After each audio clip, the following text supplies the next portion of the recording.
when my younger brother took the microphone at his high society wedding to brand me a deadbeat who still needed roommates to survive, I didn't throw my glass. I'm Theodora Finch, 31, a senior commercial underwriter from Duluth, Minnesota, and I'm going to show you what happens when you mistake a quiet woman's modesty for misery. The lakeside pavilion was draped in ivory silk and filled with the scent of white orchids that cost more than my first 3 mortgage payments. My brother, Jordan, stood near the head table, his cheeks flushed with expensive champagne and the sudden, dizzying high of marrying into the prestigious Sterling family. His new bride, Alyssa, sat beside him, her smile as sharp and polished as the diamond on her finger. I sat at table 18. It was the pity table, tucked so far in the back that every time the kitchen door swung open, a draft of garlic butter and dishwater chilled my shoulders. My mother, Evelyn, had personally arranged the seating chart. She had patted my hand earlier that morning, her eyes scanning my simple, slate gray wrap dress I'd bought on sale at a local boutique and tailored myself with a look of profound, patronizing sorrow. "It's okay, sweetie," she had whispered, adjusting her own heavy pearl necklace. "Not everyone is meant for the spotlight. Jordan is just carrying a very heavy social burden today. We have to make sure Alyssa's family feels comfortable. You understand, don't you?" I understood. I had understood since we were children. Jordan was the golden boy, the child whose scraped knees warranted emergency room visits while my sprained wrists were treated with an ice pack and a lecture about being clumsy. When Jordan flunked out of his first college, my parents mortgaged their small bungalow to send him to a private university. When I wanted to go to school, I worked 20 hours a week at a local hardware store, keeping my books in a small brass-bound pocket ledger that I still keep in my nightstand today. If you have ever sat at a family gathering and felt like an outsider in your own bloodline, you know the specific kind of cold that settles in your chest. You watch them exchange glances. You hear the subtle shifts in their voices when they address you, as if you are a fragile, slightly disappointing patient who must be handled with polite pity. I know some of you are nodding your heads right now, remembering a holiday or a Sunday dinner where you had to swallow your own achievements just to keep the peace. Stay with me. It gets better, I promise. Theodora, a soft voice interrupted my thoughts. Primera? Looked dun. Sitting next to me was Gladys Gable. Gladys is 70, a retired home economics teacher with silver curls and a heart like a furnace. Officially, she was my +1. Unofficially, she is one of my roommates. "He's going to do it," Gladys murmured, her wrinkled hand resting over mine. She smelled faintly of lavender and the peppermint candy she kept in her purse. "Look at him. He's got that look he gets when he's about to pull the wings off a fly." "Let him," I said softly, squeezing her hand. "The air is free, Gladys. He can use as much of it as he wants." Jordan tapped his butter knife against his crystal flute. The ringing sound silenced the room of 200 guests. The local elite, business owners, and representatives from Vanguard Cresta, massive commercial development firm Jordan had recently been hired by, turned their attention to the podium. Jordan cleared his throat, adjusting the lapels of his custom tuxedo. I knew for a fact he couldn't afford that tuxedo. 3 weeks ago, as a senior underwriter at the largest commercial lending bank in the state, his application for a high-interest personal loan had crossed my desk. I had recused myself, of course, but the numbers didn't lie. My brother was drowning in $90,000 of consumer debt, desperately trying to paint a picture of wealth to impress his new in-laws. "Thank you, everyone," Jordan began, his voice booming through the sound system. He gave a charming, practiced laugh. "I want to thank Alyssa's parents, Richard and Eleanor, for welcoming me into a family that truly understands the value of hard work, legacy, and excellent taste." A polite chuckle rippled through the front tables. My mother, Evelyn, beamed, her hands clasped tightly under her chin. "Growing up," Jordan continued, "I always knew I wanted to build something real. I wanted to reach the top, and as I look around this room at my new colleagues from Vanguard Crest, I am so incredibly proud to say I've found my tribe. People of substance. People who build." He paused, his eyes scanning the room. I felt a sudden, familiar prickle at the back of my neck. His gaze locked onto table 18. A slow, mocking grin spread across his face. "Of course, Jordan said, his tone shifting into a theatrical, teasing register. Not everyone in my family shares that drive. Some people are content to just coast. Take my older sister Thea. Back there at table 18. The spotlight didn't move, but 200 pairs of eyes did. They turned toward the dark corner near the kitchen. I kept my spine perfectly straight, my hands resting folded on my lap. Now, I love Thea, Jordan said, though his voice held the warmth of a frozen pond. But she's 31 years old, and she still lives with roommates in a drafty old house. While I was out there securing my future and buying our new luxury condo downtown, Thea was probably arguing with her roommates over whose turn it is to buy the milk. Let's all give a hand to my sister, the eternal college student. Let's hope my new salary at Vanguard Crest is enough so I can finally buy her a place of her own. He threw his head back and laughed. Alyssa joined in, her high-pitched giggle echoing through the microphone. My mother chuckled softly, shaking her head as if to say, asterisk, oh, that Jordan. Always so brutally honest. Asterisk around the room. People laughed. Some out of genuine amusement, others out of polite obligation. It was a cheap, cruel joke designed to do one thing: elevate Jordan's status by using me as his stepping stone. Gladys's grip on my hand tightened so hard, her knuckles turned white. That miserable, ungrateful little toad, she whispered, her voice trembling with a mixture of rage and sorrow. After everything you've done. After how you. I whispered, my voice steady, my heart rate barely elevated. Let him have his moment. Gladys, a balloon always looks biggest right before it pops. I looked down at my plate. The prime rib was cold. I took a sip of my water, feeling the cool liquid slide down my throat. What Jordan didn't tell the crowd because he didn't know, and because he had never bothered to ask was the nature of my roommates. 3 years ago, I bought a sprawling, neglected 1910 craftsman home on the hills overlooking Lake Superior. It was a foreclosure. A beautiful, sturdy giant that needed love. I spent my weekends sanding the oak floors, sealing the leaded glass windows, and restoring its soul. But I didn't want to live in that massive space alone. I had noticed a quiet crisis in our community. Retired women, former teachers, librarians, nurses who had spent their lives serving others, were being priced out of their rentals by predatory developers. At the same time, young women starting their careers were struggling to find safe, affordable housing. So, I created a cooperative. Gladys, a retired home EC teacher, lived in the East Wing. Maya, a 24-year-old pediatric nurse, lived in the sunny attic suite. We shared a massive state-of-the-art kitchen, a vegetable garden, and our lives. They paid a modest, affordable rent that covered the property taxes, while my salary as a senior underwriter paid off the mortgage early. We weren't struggling. We were thriving. We had built a sanctuary of quiet strength, free from the noise of men like Jordan who measured their worth by the weight of their debt. But Jordan didn't see a sanctuary. He saw a target. As the laughter died down, Jordan raised his glass again, basking in the applause of the room. He looked like a man who believed he had finally won. He had successfully painted me as the family failure, the charity case, the contrast to his brilliant, rising star. I looked toward the entrance of the pavilion. The heavy oak doors swung open, and a tall, silver-haired man in a perfectly tailored charcoal suit walked in. He had a commanding presence, the kind of man who didn't need to raise his voice to make a room go quiet. It was Harrison Cole, the CEO of Vanguard Crest.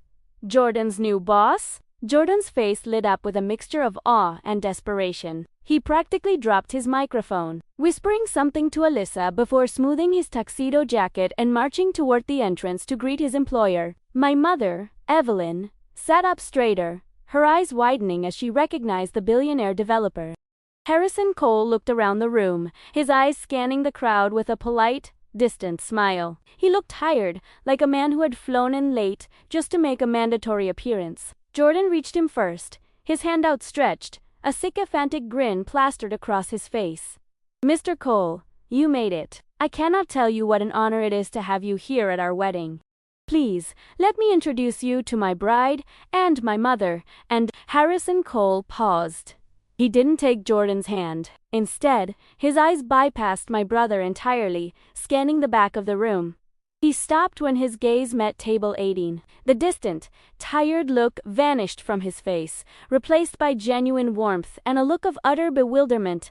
He walked right past my brother, leaving Jordan's hand hanging in the empty air. The room fell into a stunned, heavy silence as the billionaire CEO of Vanguard Crest walked past the head table, past the wealthy in-laws, and straight toward the dark corner near the kitchen doors. He stopped right in front of table 18. "Thea," Harrison Cole said, his voice carrying clearly in the quiet room.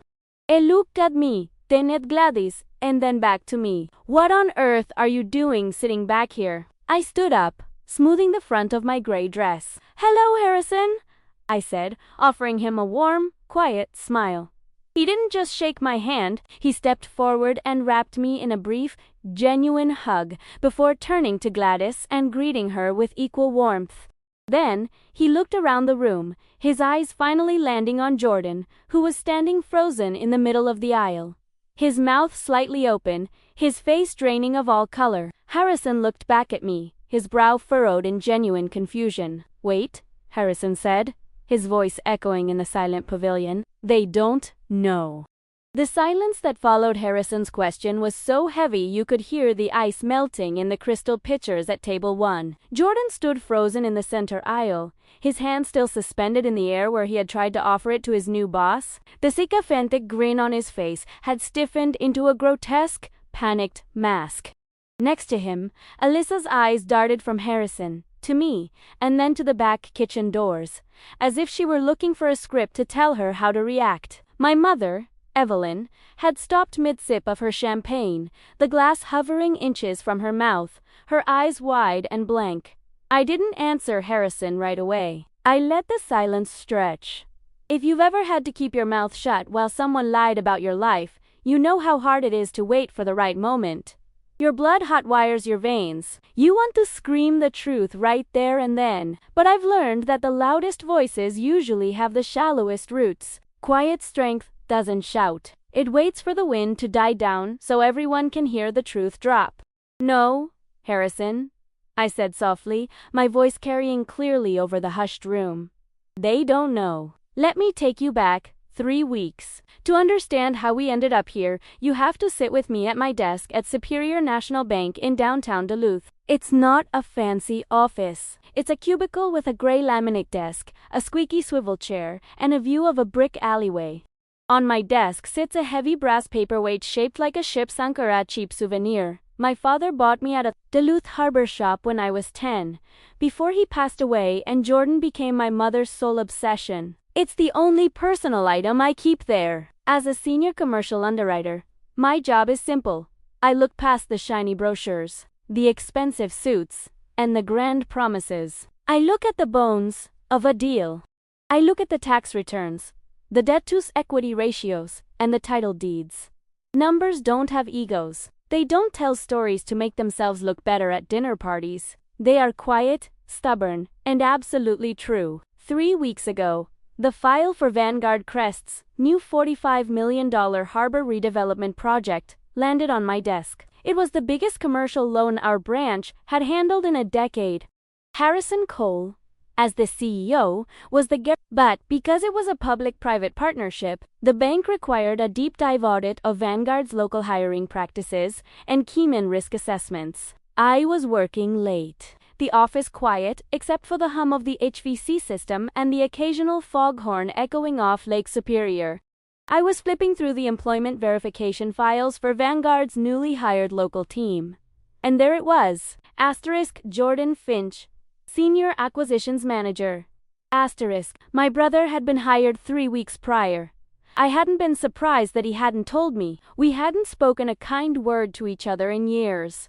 But as I reviewed his mandatory personal financial statement, a document required for all senior staff handling bank-funded acquisitions, my breath caught in my throat. To secure his position and his high starting salary, Jordan had to prove financial stability. He had listed his primary asset as a 50% ownership stake in 1412 Woodlawn Avenue, my home, the craftsman house I had bought out of foreclosure. The house I had spent my weekends sweating over, sanding the maple floors until my knees bled, painting the trim in the biting cold of a Minnesota November. The house where Gladys and Maya lived with me, paying their modest rent into a dedicated savings account. We used to repair the roof and plant the community garden. Attached to Jordan's financial statement was a quitclaim deed. It bore my signature, a clumsy, digitized imitation of my handwriting, and a notary stamp from a currency exchange downtown that had closed its doors 2 years ago. He had forged my signature. He had stolen my home on paper, using it as collateral to paint himself as a successful property owner to his new employers and his wealthy fiancée. He assumed I would never see it. He assumed a low-level bank employee would handle the file, sign off on the routine paperwork, and file it away in a digital archive, never to be looked at again. He didn't realize that as the senior commercial underwriter for the entire district, every single document related to the Vanguard Crest loan had to pass through my hands.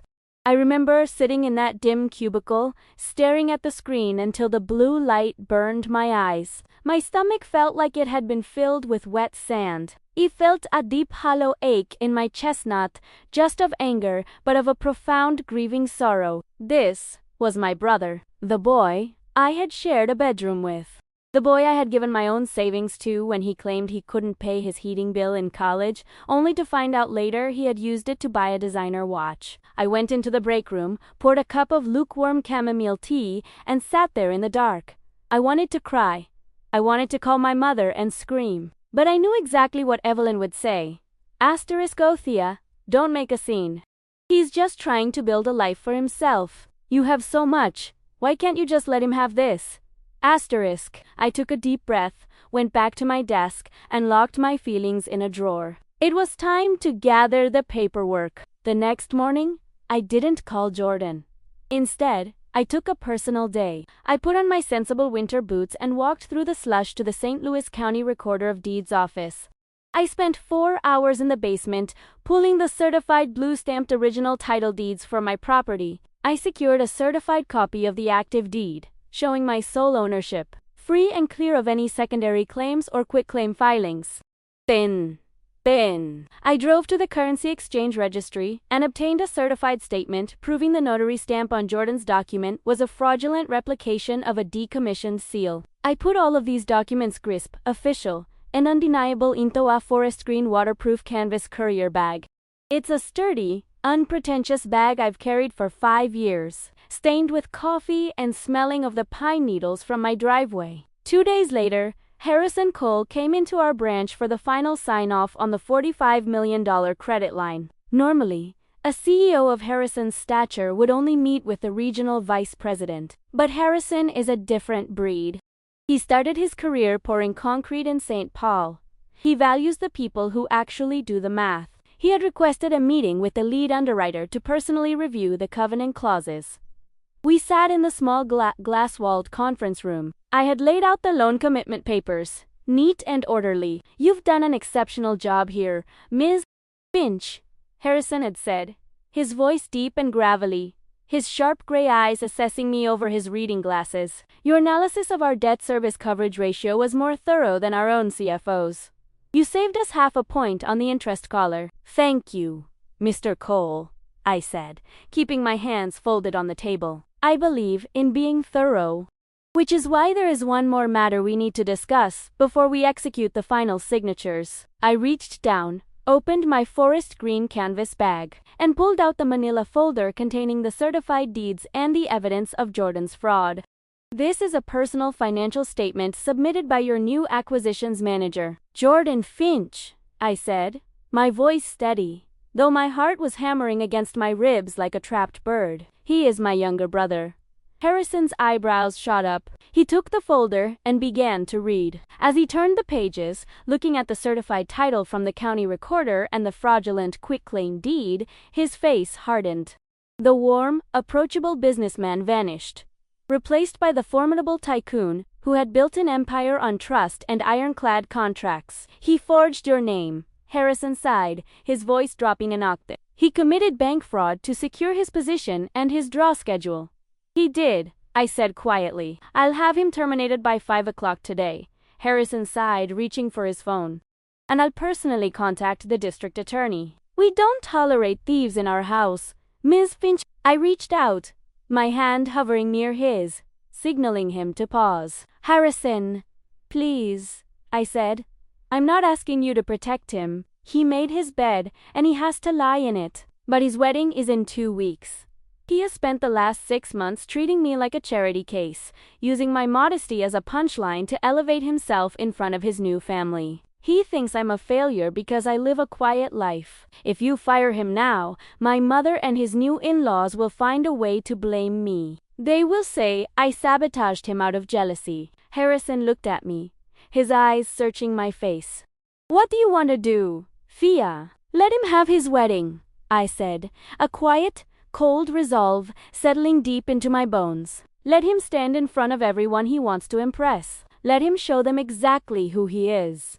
And then, let the truth speak for itself. Harrison had stared at me for a long moment, before a slow, appreciative smile crept onto his face. He closed the folder and slid it into his briefcase.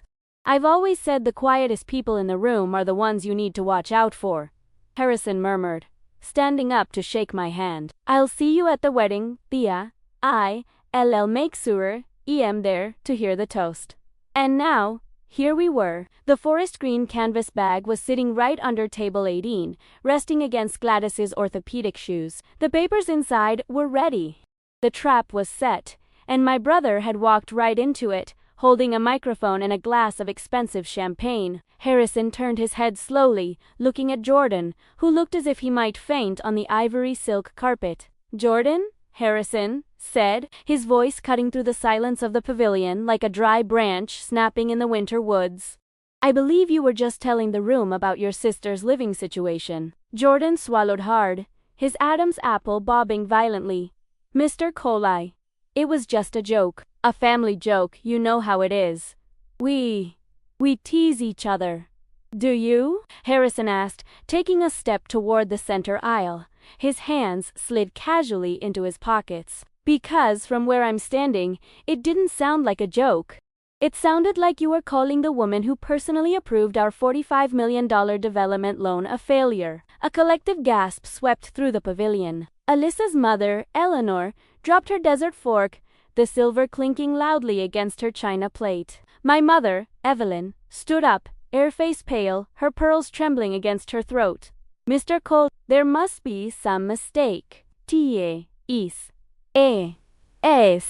She's just an assistant. She lives with roommates. She doesn't have that kind of authority. Harrison didn't look at my mother. He kept his eyes locked on Jordan, whose chest was heaving under his custom tuxedo jacket. Your daughter, ma'am, Harrison said, his voice ringing with a cold, clear authority that made everyone in the room sit up straighter, is the senior underwriting lead for the largest commercial lender in this territory. Without her signature, my company doesn't pour a single yard of concrete. And, as for her roommates, Harrison looked down at Gladys, offering her a respectful nod. They are the co-founders of the Woodlawn Housing Cooperative, a model of community-focused living that my own foundation is looking to replicate in 3 other cities. Harrison turned back to Jordan, his expression turning icy. But I think we should talk about your living situation, Jordan, and specifically, the assets you claimed to own to get your job. Jordan's hand began to shake so badly that champagne spilled over the rim of his glass, dripping onto his polished shoes. The silence in the lakeside pavilion was no longer just quiet. It was heavy, suffocating, and thick with the smell of scorched pride. Jordan stood frozen, his hand still hovering in the air as if he could somehow catch the words Harrison Cole had just spoken and stuff them back into his mouth. The champagne in his glass trembled, sending tiny, frantic ripples across the golden liquid. Next to him, Alyssa's smile had completely vanished, replaced by a tight, thin line that made her look 10 years older. Mr. Cole, Jordan finally managed, his voice cracking slightly before he forced it back into a lower, desperate register. I think there's been a massive misunderstanding. Thea, my sister, she's always had a bit of a flair for the dramatic. She's probably told you some story to make herself look important. You know how sibling rivalries can be. She's bitter. My mother, Evelyn, quickly stepped forward, her silk dress rustling loudly in the quiet room. She placed a hand on Harrison's arm, her face twisted into a mask of maternal concern. He is absolutely right, Mr. Cole. Theodora has always been a difficult child.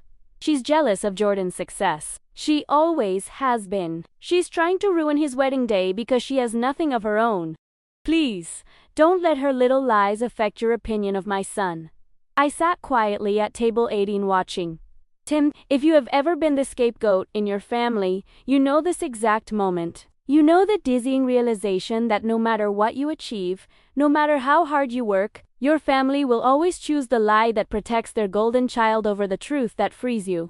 They will paint you as the villain, the crazy one, the bitter one, just to keep their fragile illusion from shattering. I look at my mother's face, and I don't see anger anymore. I just see a sad, desperate woman who spent her whole life investing in a bad stock. And now she's willing to bankrupt her own soul rather than admit she made a mistake. I stood up slowly. I didn't rush. I didn't raise my voice. When you have the truth in black and white, you don't need to shout. The paper does the screaming for you. Mother, I said, my voice carrying clearly across the silent room. I'm not trying to ruin anything. I'm just trying to protect my home. The home I bought with my own savings. The home Jordan tried to steal. Theodora, shut your mouth, Evelyn hissed, her eyes darting nervously toward Alyssa's parents, Richard and Eleanor Sterling, who were now watching the scene with deep, furrowed brows. How dare you make such accusations at your brother's wedding? Have you no shame? Let her speak, Richard Sterling said. His voice was calm, but it had the weight of a man who owned 3 manufacturing plants and didn't tolerate nonsense in his boardroom. He stood up from the head table, adjusting his spectacles as he looked from Jordan to me. Mr. Cole, you mentioned assets Jordan claimed to own. As his father-in-law, and as someone who has just gifted this young couple a very substantial down payment on a downtown condo, I would very much like to know what is going on here. Jordan's face went from pale to a dusty, mottled gray. Richard, please. It's nothing. It's just a family dispute over our late father's estate. It's a civil matter, purely clerical. It is not a civil matter. Jordan? Harrison Cole interrupted, his voice cool and level. It's bank fraud, and it's a felony. Harrison turned his head and looked at me. Thea, do you have the file? I do, I said. I reached down and picked up my forest green canvas bag. It was worn at the corners, the heavy brass zipper slightly tarnished, but it was sturdy. I walked out from behind table 18, the kitchen doors swinging shut behind me with a soft asterisk, whoosh asterisk, and walked down the long carpeted aisle toward the head table. 200 people watched my sensible, low-heeled shoes press into the plush ivory carpet. I stopped right in front of Jordan and Alyssa. I could smell the expensive cologne Jordan had splashed on his neck, mixed now with the sour scent of cold sweats. I unzipped the bag, reached inside, and pulled out the neat, forest green folder. I opened it and laid the documents flat on the white linen tablecloth of the head table, right next to Alyssa's towering, 5-tiered wedding cake. This, I said, pointing to the first document, is the certified deed for 1412 Woodland Avenue, registered with the St. Louis County Recorder of Deeds. It shows that I am the sole owner of the property, purchased 3 years ago. There are no secondary owners, no family trusts, and no liens. Jordan tried to reach for the paper, but Richard Sterling stepped forward and firmly intercepted his hand. Richard picked up the document, his eyes scanning the blue county seal. And this, I continued, sliding the second document forward, is the personal financial statement Jordan submitted to Vanguard Crest to secure his position as Senior Acquisitions Manager. To prove his net worth, he claimed a 50% ownership stake in my home. He valued that stake at $350,000. That's a lie, Alyssa cried out, her voice shrill. Jordan owns that house. He told me he bought it as an investment property. He told me he let you live there out of charity because you couldn't afford rent. I looked at Alyssa. I felt a sudden, unexpected pang of pity for her. She was shallow, yes, and she had treated me like dirt all morning, but she was also a victim of Jordan's elaborate, desperate fantasy. She had married a ghost, a man built entirely out of rented tuxedos and borrowed prestige. Alyssa, I said softly, If he owns the house, why did he have to forge my signature on a quitclaim deed to prove it? I slid the third document forward. It was the digitized quitclaim deed Jordan had submitted to Vanguard Crest's HR and legal departments. This is the deed Jordan used to claim I had transferred half the property to him, I explained, my voice steady, echoing in the cavernous pavilion. But if you look at the signature, it's a sloppy digital copy of my name, and more importantly, look at the notary stamp. I pointed to the circular purple ink mark at the bottom of the page.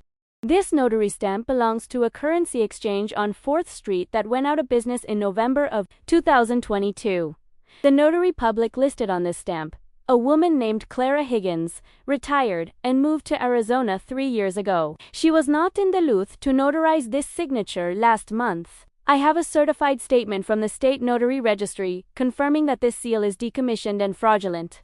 Richard Sterling's face went completely blank. He looked at the quitclaim deed, then at the certified county deed, and then he looked up at Jordan. The silence in the room was so absolute, you could hear the soft, rhythmic hum of the air conditioning vents overhead. "Jordan," Richard said, his voice dropping to a dangerous, quiet whisper. "Is this true?" "No." "Richard, no. I swear." Jordan stammered, his eyes darting around the room like a trapped animal looking for a hole to squeeze through. It was a mistake. The notary. They must have used the wrong stamp. I didn't know. I bought the property from Thea in a private sale. She agreed to it. She took the money. I took what money, Jordan? I asked, looking him dead in the eye. The $90,000 you tried to borrow from Superior National Bank 3 weeks ago, the loan that was denied because your debt-to-income ratio is currently sitting at 84%? A low murmur broke out among the guests at the front tables. The local business owners, the people Jordan had been bragging to just moments ago, were now leaning in, their faces filled with shock and whispered gossip. "You applied for a personal loan?" Alyssa's mother, Eleanor, asked, her voice trembling with indignation. "Jordan, you told us you had no debt. You told us your family was comfortable." "We are comfortable," Evelyn chimed in, her voice cracking as she tried to salvage the "My husband left us a very nice estate. This is just, Theodora is twisting the numbers. She works at a bank. She knows how to make things look bad." "Richard, Eleanor, please, don't listen to her. She's always been jealous of Jordan's intelligence." "Jealous of his intelligence." Gladys Gable's voice boomed from the back of the room. I turned to see Gladys standing up at table 18. Her silver curls were shaking, but her posture was as straight as a ruler. She walked down the aisle, her orthopedic shoes clicking softly against the floor, carrying her small, faded purse like a shield. "Evelyn Finch, you ought to be ashamed of yourself," Gladys said, her voice rich with the authority of a woman who had spent 40 years teaching teenagers how to behave. "I've known this family since Jordan was in diapers.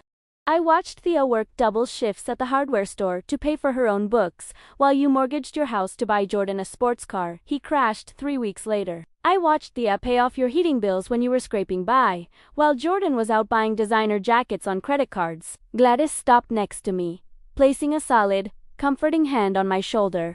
"Thea didn't just buy that Craftsman house," Gladys said, looking directly at Alyssa's parents.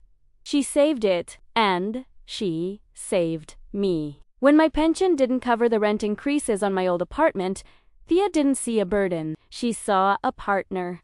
She built a home where we could live with dignity, where we could share our lives and our resources without being treated like trash by arrogant little boys who don't know the difference between a mortgage and a playground. A few people in the back of the room, people from our old neighborhood, and a couple of Jordan's former classmates began to nod. The tension in the pavilion was thick enough to cut with a butter knife. Jordan looked at Harrison Cole, his eyes wide with a final, desperate plea. "Mr. Cole Harrison, please, I'm your acquisitions manager. I've already secured the preliminary letters of intent for the harbor project. I'm valuable to the company. Surely we can handle this internally." A quiet, administrative correction. Harrison Cole looked at Jordan as if he were a bug on his windshield. "Jordan," Harrison said, his voice ringing with a cold, administrative finality. "You are not our acquisitions manager anymore. In fact, you never legally were. Your employment contract was contingent on a clean background check and a verified personal financial statement. Since you submitted a forged document to our compliance department, your contract is null and void. You are terminated, effective immediately." Harrison paused, looking down at the documents on the table. "And as for handling this quietly," Harrison added, "Vanguard Crest is a public-private partnership. We receive federal grants for our harbor development.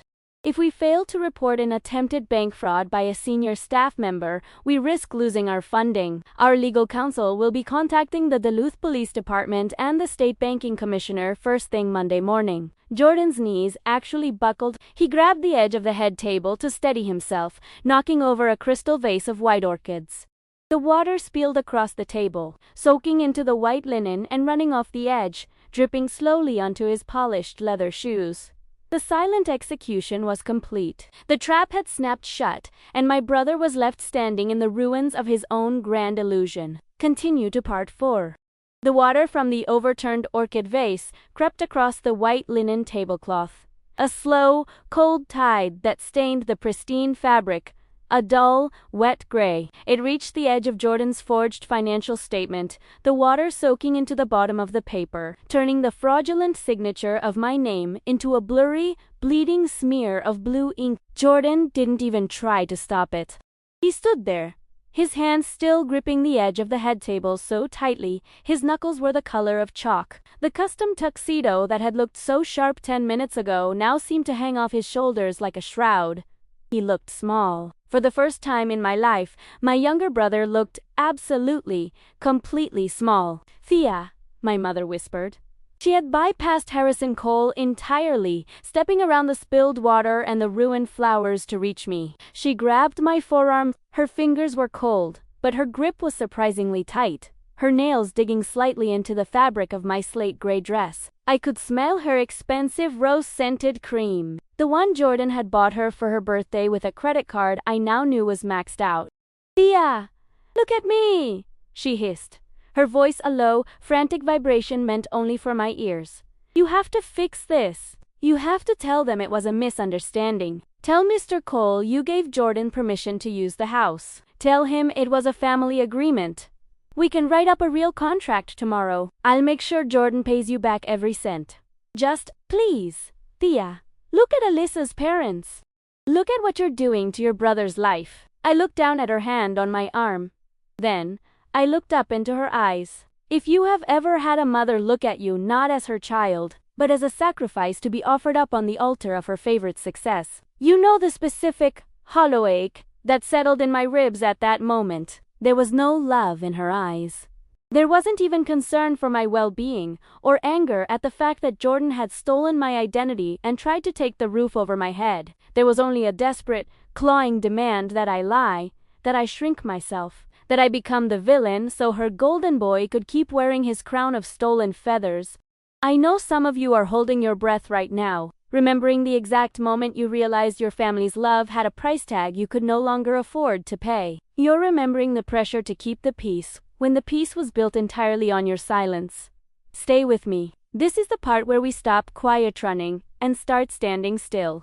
"No, Mother," I said, my voice steady, cool, and loud enough for the surrounding tables to hear. "I am not going to lie for him. Not anymore.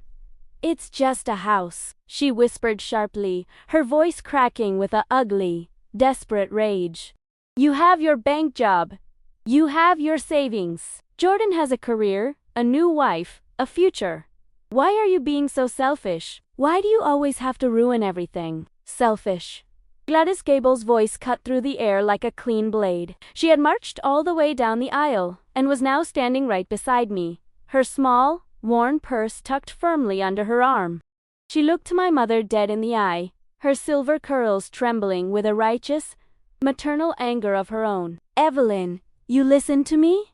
Gladys said, her voice rich with the authority of a woman who had spent 40 years teaching high schoolers how to respect themselves and others. "Thea didn't ruin this day. Your son's greed did." Thea spent 3 years building a sanctuary for women who had nowhere else to go. She took me in when my pension couldn't keep up with the rent on my old apartment. She took in Maya, a pediatric nurse, who works 70 hours a week keeping sick babies alive. We aren't roommates in some drafty college house, Evelyn. We are a cooperative. We are a family. And your son tried to use our home as a line item on a balance sheet to impress people who wouldn't even look at him if his pockets were empty. A soft, appreciative murmur rolled through the back tables. The servers, who had stopped clearing the plates and were standing near the kitchen doors, were nodding. Richard Sterling, Alyssa's father, stepped forward. He bypassed my mother and stood directly in front of Jordan. His face was a mask of cold, hard business logic. "Jordan," Richard said, his voice dropping into a register that made the entire head table go completely still. "The condo downtown. The one we signed the purchase agreement on yesterday. You told me your 50% stake in the Woodlawn property was going to be liquidated to cover your half of the down payment. You told me the funds were already in escrow." Jordan opened his mouth, but only a dry, rattling sound came out. "Richard!" Alyssa sobbed, her hands covering her face, her expensive French manicure catching the lights. "He told me he bought that house.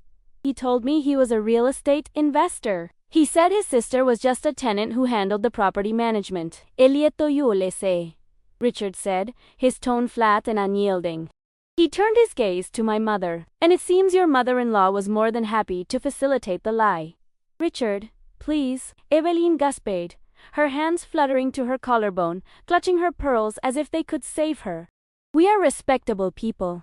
My late husband." "Your late husband is not the one who signed a fraudulent quitclaim deed and submitted it to a federal development compliance audit," Richard interrupted. He looked at Harrison Cole, his demeanor shifting from disgusted father-in-law to a pragmatic business partner. "Harrison, I apologize for this. My family had no idea we were importing a criminal into our circle." "I know you didn't, Richard," Harrison said, his voice calm, his eyes shifting to me with a look of quiet, professional respect. "If it weren't for your daughter's lead underwriter, we would have discovered this during our routine quarterly audit next month. By then, Jordan would have had access to our local draw schedules. The financial damage to both Vanguard and your family's investment would have been catastrophic." Harrison turned his attention back to Jordan, who was now leaning heavily against the back of his chair, his eyes blank, staring at the spilled orchid water as if searching for a way to drown in it.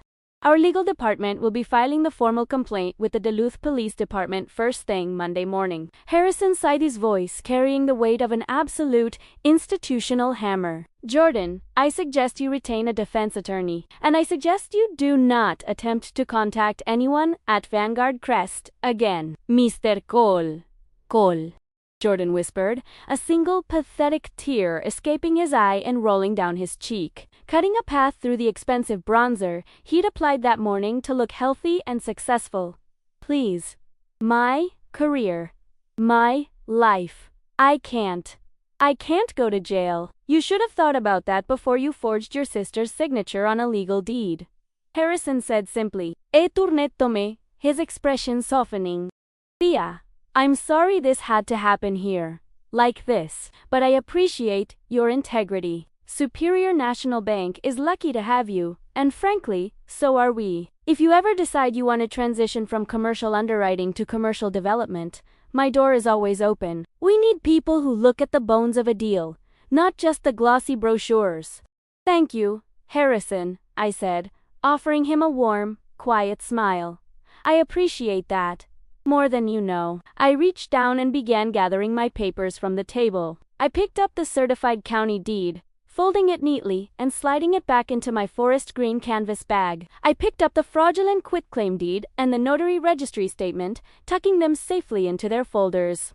They were no longer just tools of defense. They were the physical proof that I had drawn a line in the sand, and that the line had held. As I zipped up my bag, Alyssa's mother, Eleanor, stood up. She looked at her daughter, Tinat Jordan, her face twisted in a look of profound aristocratic disgust. "Richard," Eleanor said, her voice shaking with rage.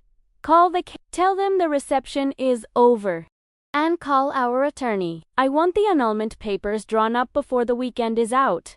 "Mother, no," Alyssa shrieked, but her mother didn't even look back as she swept out of the pavilion, her silk dress rustling behind her like a dry autumn wind. Richard Sterling looked at Jordan one last time, a look of pure unadulterated dismissal.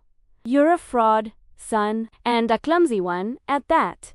He turned, grabbed Alyssa's arm, and led his weeping daughter toward the side exit, leaving Jordan standing alone in the middle of the ruined head table. My mother looked at Jordan, then at me. The rage in her eyes had been replaced by a cold, desperate panic. She realized, in that split second, that the golden boy's light had been permanently snuffed out, and that she was left standing in the dark, with him.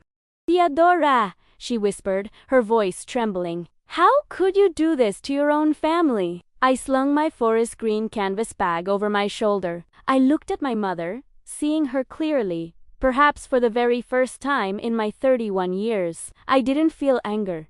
I didn't feel a desire to gloat. I just felt a profound, quiet peace. "I didn't do this, Mother," I said softly, my voice echoing in the quiet pavilion. "Jordan did. Ayla just stopped carrying the weight of his lies." I turned to Gladys, who was smiling at me with tears in her eyes, her hand reaching out to squeeze my arm with a warmth that felt like a hot cup of tea on a freezing Minnesota morning. Together, we turned our backs on the head table, on the spilled champagne, and on the ruins of my brother's false empire, and walked down the long, ivory-carpeted aisle toward the exit. The drive home from the lakeside pavilion was the quietest 30 minutes of my life. The tires of my old Subaru hummed a low, steady rhythm against the damp asphalt of London Road, the headlights cutting through the thick, rolling fog that rises off Lake Superior when the autumn air turns cold. Next to me in the passenger seat, Gladys had already kicked off her sensible black patent leather heels. She sat with her stockinged feet resting comfortably on the dashboard, her silver curls catching the green glow of the instrument panel. She didn't say a word for the first 10 miles. She just stared out at the dark, infinite stretch of the water, a faint, deeply satisfied smile playing on her lips as she gently patted her faded handbag. When we finally pulled into the gravel driveway of 1412 Woodlawn Avenue, the porch light was on, casting a warm, amber pool of light across the yellow pine siding of our craftsman home. Maya, our third cooperative member, was waiting up for us in the kitchen. She had already changed into her faded green nursing scrubs for her upcoming morning shift at the pediatric unit, and she was sitting at our heavy, hand-sanded oak table with a steaming mug of chamomile tea between her palms. On the counter sat a fresh loaf of sourdough bread she'd baked that morning, its crust crackling slightly as the house settled. The kitchen smelled of yeast, wild honey, and the lemon beeswax polish we used every Saturday to keep the old cabinets shining. This was the room my brother Jordan had sneered at. This was the drafty old house he had used as a cheap punchline to make himself look like a king in front of his wealthy in-laws. But as I sat down at that table, feeling the familiar, smooth grain of the wood under my palms, I realized a simple truth. Some people are so busy measuring the height of their walls that they never learn how to build a hearth. Jordan had spent his entire life trying to buy a seat at tables where he wasn't respected, while I had simply built my own table and invited people who actually knew how to share a meal. On Monday morning, the quiet strength of the law took over. I didn't go to the police station to make a dramatic scene, nor did I call Jordan to gloat. I put on my sensible gray wool trousers, walked through the light Duluth snowfall to Superior National Bank, and sat at my gray laminate desk with my brass anchor paperweight resting on my ledger. Within nowhere, our regional vice president and a senior compliance officer named Nicole Vance walked into my cubicle. Because Jordan had submitted the forged quitclaim deed to Vanguard Crestwich was securing a federal public-private partnership grant through our lending institution, the file had been flagged for immediate federal and state banking compliance review. I spent the next 4 hours in our glass-walled conference room with Nicole and an investigator from the St. Louis County Attorney's Office. I laid out the certified deeds from the county recorder. The official notary registry statements, proving the seal on Jordan's document, was a decommissioned fraud, and the digital audit trail showing the forgery had been uploaded from Jordan's personal IP address. Under Minnesota law, aggravated forgery of a public record to secure a commercial loan carries a significant felony charge. The prosecutor was fully prepared to push for the maximum sentence, and the bank's legal team wanted to file a massive civil suit to protect our liability. But I chose a different path. I didn't want my brother's total destruction to be the monument to my victory. I met with the assistant district attorney and agreed to a deferred prosecution agreement. Provided Jordan met strict, non-negotiable conditions, he was placed on 5 years of supervised probation, ordered to perform 400 hours of community service at a local housing shelter, and forced to sign a legally binding confession of judgment. This confession of judgment, drafted by our bank's attorneys, stated under penalty of perjury that he had zero legal or financial claim, past, present, or future, to 1412 Woodlawn Avenue or any other asset in my name. It was a quiet, ironclad muzzle. He could never use my life as collateral again. The fallout for Jordan's high society fantasy was swift and absolute. The Sterling family did not do things halfway. Alyssa's father, Richard, used his considerable legal influence to ensure the annulment was finalized in record time, citing fraud as the sole grounds. The downtown luxury condo, which had been purchased with a pending down payment Jordan could no longer provide, was sold back to the developer at a loss. Jordan was left with his $90,000 of consumer debt, no job, no wife, and no reputation in the Duluth business community. He had to pack his designer suits into cardboard grocery boxers and move back into our mother's small, peeling bungalow on the edge of town. He eventually took a job working the overnight inventory shift at a local auto parts warehouse, his hands now stained with motor oil instead of holding crystal champagne flutes. 3 months after the wedding, my mother called me. Her voice didn't have the sharp, patronizing edge it had carried for 30 years. She sounded incredibly small, her breath catching in her throat like a dry winter leaf. She asked if we could meet. I didn't invite her to the Craftsman. Instead, I met her at the Blue Heron Diner, a small, unassuming place down by the Duluth Harbor with sticky yellow vinyl booths and the constant, comforting hiss of an old espresso machine. We sat across from each other in a booth near the drafty front window, the gray winter light highlighting the deep, weary lines around her eyes. She didn't order any food. She just clutched a heavy ceramic mug of black coffee, her eyes fixed on the silver salt shaker. The county sent a final notice. "Thea," she said softly, her voice barely audible over the clatter of heavy diner plates. "The property taxes on the bungalow. They're 2 terms behind. Jordan, he can't help me. His wages are being garnished for his credit card debts, and his salary at the warehouse barely covers the groceries and his probation fees. I don't know what to do. I'm so scared I'm going to lose my home." I looked at her across the worn table. I felt the old, familiar urge to apologize, to reach across the vinyl and tell her I would take care of everything, just like I used to do when I was 20, and desperately trying to buy her affection with my hard-earned savings. But I didn't. I took a slow sip of my peppermint tea, letting the warmth steady my chest. "I won't give you cash, Mother," I said, my voice quiet but unyielding.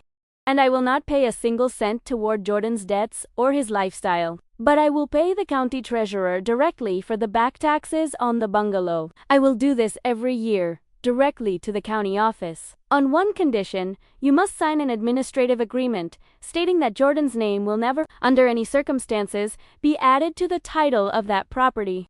If he attempts to leverage your home, the agreement is nullified, and I walk away." She looked up at me, her eyes wet with tears, her lip trembling. For the first time in my life, she didn't call me selfish. She didn't tell me I was jealous of her golden boy. She just slowly nodded her head, her shoulders slumping in defeat. "Thank you, Thea," she whispered. It wasn't a warm, cinematic hug. It wasn't a tearful apology or a recognition of the 30 years of neglect I had endured. It was a lukewarm reconciliation, a hard boundary wrapped in a small thread of grace. I kept her housed, but I did not let her back into the sanctuary of my life. I gave her peace, but I kept my distance. I know some of you are sitting at your own kitchen tables right now, looking at a stack of bills or a text message from a family member who only remembers your name when their own pockets are empty. You are feeling the heavy, suffocating guilt of saying no to people who share your blood, wondering if standing up for yourself makes you the villain of your family's story. If that is you, let me tell you something. Drawing a boundary is not an act of war, it is an act of preservation. You cannot keep other people warm by setting yourself on fire. Stay strong. Stay strong. The peace on the other side of that hard no is worth every single tear it takes to get there. Today, The snow is falling thick and heavy over Duluth, burying the harbor and the lakeside pavilion in a blanket of quiet, white silence. From my kitchen window, I can see the blue-gray waters of Lake Superior, wild and cold, throwing whitecaps against the stone breakwater. In the living room, Gladys is teaching Maya how to knit a winter blanket, the rhythmic wood-on-wood click of her knitting needles a steady, soothing soundtrack to our quiet afternoon. We have a fire going in the hearth, the scent of burning birchwood filling the halls of our beautiful, sturdy giant of a house. We didn't build our lives on a foundation of borrowed prestige, expensive lies, or the desperation of trying to prove we are better than others. We built it on the quiet, stubborn truth of daily work, shared meals, and mutual respect. Jordan and my mother are still out there, navigating the cold winter of their own choices, but the door is not entirely locked. If they ever decide to walk through it with honesty instead of demands, they will find a hot cup of tea waiting for them. But until then, I will stand here in the warmth of the home I built, holding the anchor my father gave me, knowing that true strength doesn't need a spotlight to shine. Love is a gift, not a line item in a budget.